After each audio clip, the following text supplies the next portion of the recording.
Lucknow railway का haunted quarter number 13।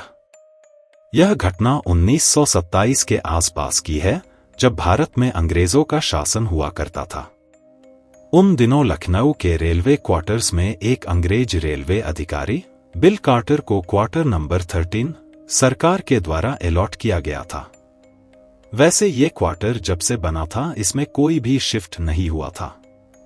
यह मकान बिल्कुल कोरा रखा हुआ था।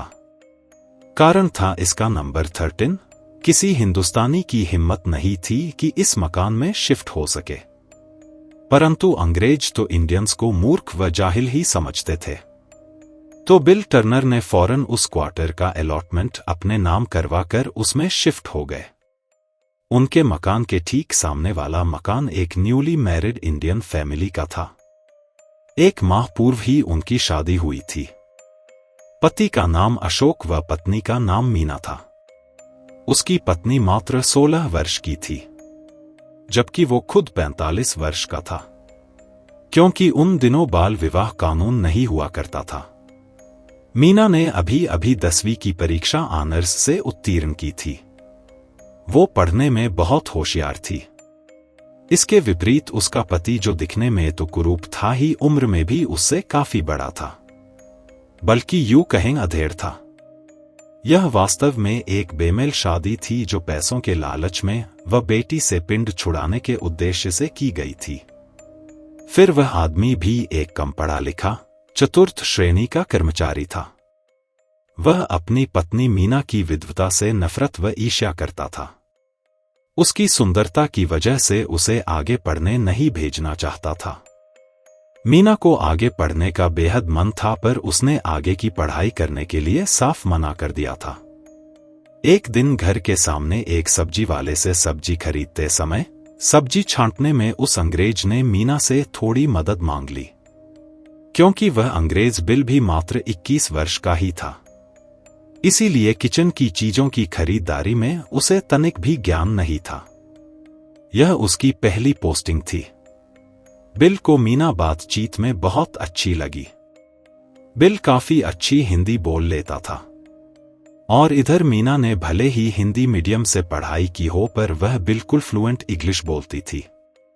इतनी अच्छी इंग्लिश बोलते देख वह बिल ना सिर्फ बहुत खुश हो गया, बल्कि उसने मीना को आगे पढ़ने की सलाह भी दी।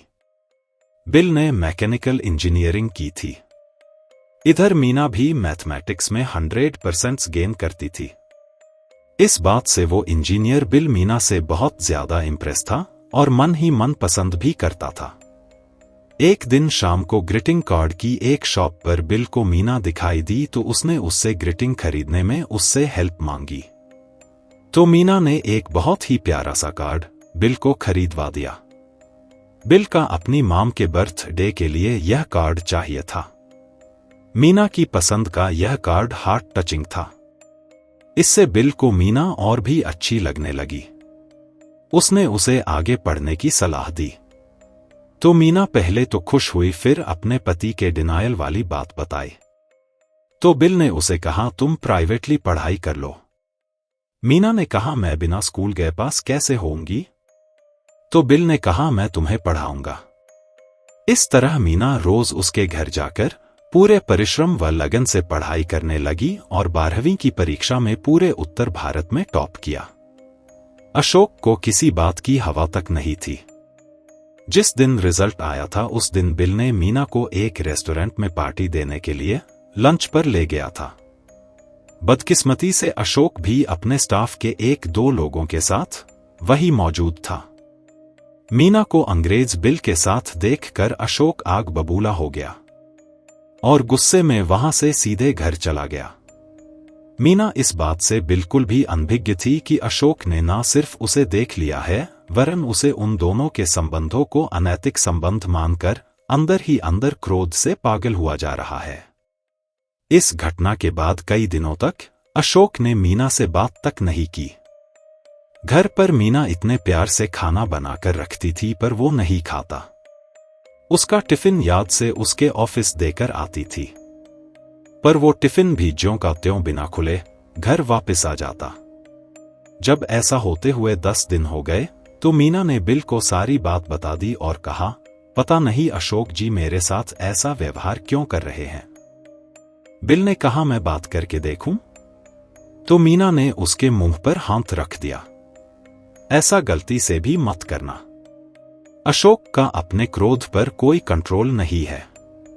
एक्चुअल में मन ही मन मीना भी बिल से प्यार करने लगी थी और इधर बिल तो पहले से ही एक तरफा प्यार उससे करता था। सच पूछो तो दोनों एक दूसरे की बेहद चिंता व केयर करते थे और यही प्यार की पहली सीढ़ी होती है। दोनों ही इंटेलिजेंट थे, कम उम्र के थे, उनकी सोच व स्वभाव 100% सेम थी। इधर ये अशोक जो बात बात पर मीना पर शक करता था, हर वक्त उस पर नजर रखता था।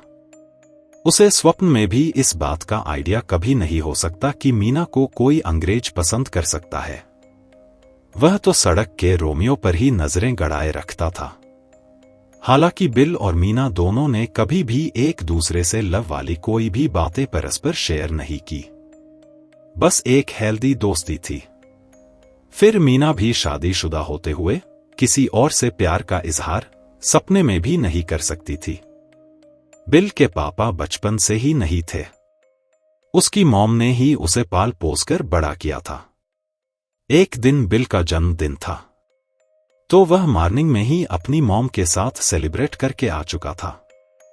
शाम को उसने मीना को घर बुलाया था।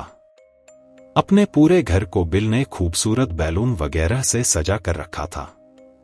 एक प्यारा सा केक भी ला रखा था। अपने हाथों से डिनर भी बनाया था। मीना भी अच्छे से तैयार होकर आई थी।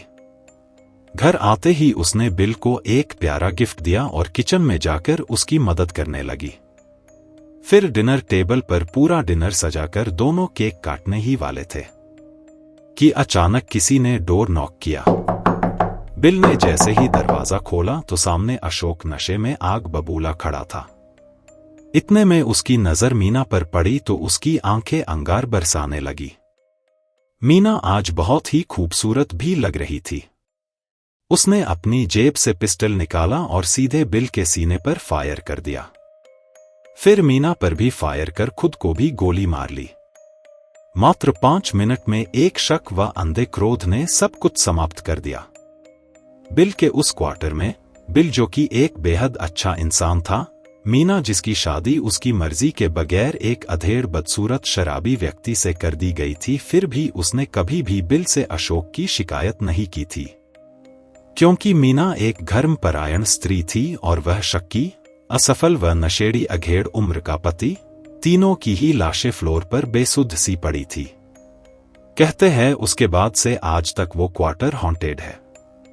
वहां आसपास के लोग बताते हैं कि आज भी बिल व मीना की आत्मा उस क्वार्टर में एक साथ रहती है। और इधर अशोक तो अपने कर्मों की वजह से यम के दूतों के द्वारा वहां से बर्बरता पूर्वक घसीटते हुए सीधे मृत्युलोक ले जाया गया। कहते हैं लखनऊ के इस क्वार्टर नंबर 13 में रात में बिल व मीना की जोर जोर से बातें करने की आवाजें आती है और खासकर बिल के जन्मदिन के दिन बिल और मीना की जोर जोर से हंसी मजाक की आवाजें आती है। किसी को भी इसकी वास्तविक कहानी ठीक से पता ही नहीं है, पर आज मेरी यह कहानी मोस्ट ऑथेंटिक है, क्योंकि अंग्रेज स्टेशन मास्टर जिसकी बिल की जगह पर नियुक्ति हुई थी, उसने वर्षों पहले मुझे स्वयं यह कहानी सुनाई थी जब वो जीवित था। और आज भी हमारे लखनऊ का ये क्वार्टर नंबर 13 पूरी दुनिया में हॉन्टेड क्वार्टर के नाम से जाना जाता है। आप इसे गूगल में सर्च करके भी देख सकते हैं।